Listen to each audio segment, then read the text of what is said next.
Conseguiram terminar a leitura dos textos e a cópia do resumo no caderno? Espero que sim. Então, agora nessa segunda aula nós vamos corrigir os exercícios que eu pedi para vocês que fizessem na primeira aula. Se vocês tiverem alguma dúvida depois é só perguntar, ok? Vamos lá, exercício número 1 da página 16. Tem uma tirinha e nessa tirinha tá assim: quem diria linguiça? Deixa eu arrumar minha luz aqui. Linguiça tinha trema e eu nunca usei. E olha que já fiz muita lista de churrasco nessa vida. Sabe o que isso significa? Sou um visionário. Já aplicava o acordo ortográfico antes mesmo dele ser assinado. Faço parte da classe dos gênios. Vai ver, é a mesma classe que cabulava as aulas de gramática. Por que será que ele disse isso, hein, gente? O que vocês acham? Na verdade, ele não preveu nada, né? Até porque ele não sabia era escrever mesmo, né? E o uso do trema já caiu mesmo com a nova reforma ortográfica. E muitas vezes as pessoas ainda acham que tem que usar. Mas antes mesmo disso, muitas pessoas já não usavam, tá?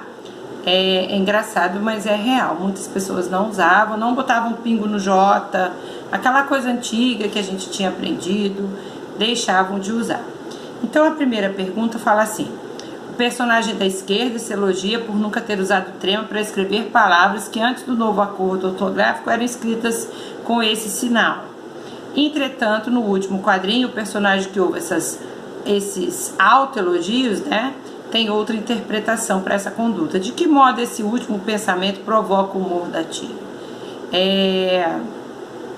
Na verdade, ele sabe que ele nunca soube usar o trema. Na verdade, ele não usava, não é porque ele era um gênio, simplesmente porque ele não sabia que tinha que usar. Muitas pessoas não usavam o trema mesmo. Então, assim, o que esse personagem da direita realmente acha? Que ele, na verdade, é um ignorante. Que ele nunca soube que o uso do trema era necessário e que ele realmente precisava ter estudado um pouco mais. Por isso que provoca o humor, né? Letra B. Releia as falas a seguir, retiradas respectivamente do segundo e do último quadrinho. Ó, do segundo e do último quadrinho. Vai ver, é a mesma... Ah, não. Desculpa. Número 1. Faço parte da classe dos gênios. Vai ver, é a mesma classe que cabulava as aulas de gramática. Então, assim, tem coisas sublinhadas, tanto na 1 quanto na 2. Vamos ver o que eles querem. Qual função os trechos sublinhados têm em comum? Vamos ver. Ó, qual é a função que os trechos sublinhados têm em comum? Os dois trechos que estão sublinhados, eles são empregados para caracterizar o quê? O substantivo classe. Então, na verdade, tanto classe dos gênios como classe que cabulava as aulas de gramática, tudo que está sublinhado serve para quê? Caracterizar o substantivo classe. É isso que vocês têm que responder aqui. Caracterizar o substantivo classe. Em qual enunciado é usado um pronome relativo? Qual dos dois é usado um pronome relativo? No 1 ou no 2? O que vocês acham? Tá na cara, né, gente? No primeiro não tem pronome relativo, faço parte da classe dos gênios. E no segundo tem o que cabulava as aulas de gramática. Então, é claro que é no segundo. Qual é a função sintática exercida para esse pronome? O que vocês acham? Que cabulava as aulas de gramática. O que a gente fez para não repetir a palavra classe? A gente colocou o que no lugar, senão a gente falaria. Vai ver, é a mesma classe que cabulava as aulas de gramática. Não tem que ficar repetindo isso.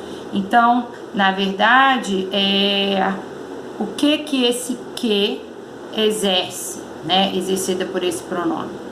Qual é a função sintática? Função sintática de sujeito do verbo cabular, que é a classe, ok? Função sintática do sujeito do verbo cabular, certo? 2. Complete os espaços vazios com pronome relativo adequado, todos aqueles que a gente viu. Lembre-se de respeitar os casos da regência. Gente, quando a gente faz um exercício desse e a gente tem dúvida, a gente tem que toda hora ir lá na nossa tabela. Vocês não vão aprender de cara qual é o que a gente usa, mas ouçam o que vocês estão falando, repitam alto para ver se vocês vão conseguir entender. Quando a gente ouve, parece que dói o ouvido, é porque tá errado, né? Então, tem dúvida, vai ter que voltar na tabela, ok? Então, aquela é a senhora que ou de que falei. O que vocês acham? De que falei, ok? Aqui estão as crianças com os quais ou com quem viajarei no próximo fim de semana. O que vocês acham? Com os quais viajarei ou com quem viajarei? É óbvio que é com quem viajarei. Porque está o quê? Está lá completando, né, a palavrinha crianças. Ainda não encontrei a moça da qual ou do qual Pedro tanto fala. É óbvio que é da qual, né, ou de qual ou da qual, aqui no caso, Pedro tanto fala. A mãe dos garotos estão viajando. Acabou de telefonar. Ó, garotos, eu não posso colocar a qual. Eu tenho que completar o quê? Dar sentido à palavra garotos, né? Combinar isso. Então, os quais. A mãe dos garotos, olha a diferença. Aí eu tô falando da mãe, não dos garotos. Eu vou pôr a qual ou qual. A qual está viajando, acabou de telefonar. Porque aqui eu tô falando da mãe e no de cima eu tava falando dos garotos. 3. Complete as lacunas com pronome relativo adequado. Lembre-se de adicionar preposição se necessário. Vejam bem. As moças compraram os presentes. E aí? Que as crianças solicitaram. De que as crianças precisam. A que as crianças se dirigiriam. Vou repetir. Que as crianças solicitaram.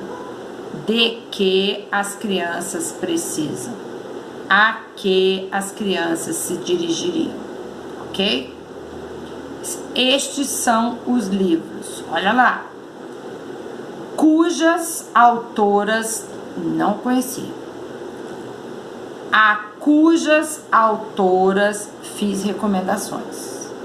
De cuja autora sempre gostei. Estão vendo? Olha como é que complementa direitinho. Cujas, a cujas, de cuja. Tomando cuidado plural, singular, de quem que eu tô falando, é da autora da recomendação. Tem que olhar tudo para fazer esse exercício. 4. E último exercício. Complete as lacunas com pronome relativo adequado sem repetir. Veja bem, quem, cujo, no qual, quanto, onde. Se repete, erra. Então, vamos devagarinho.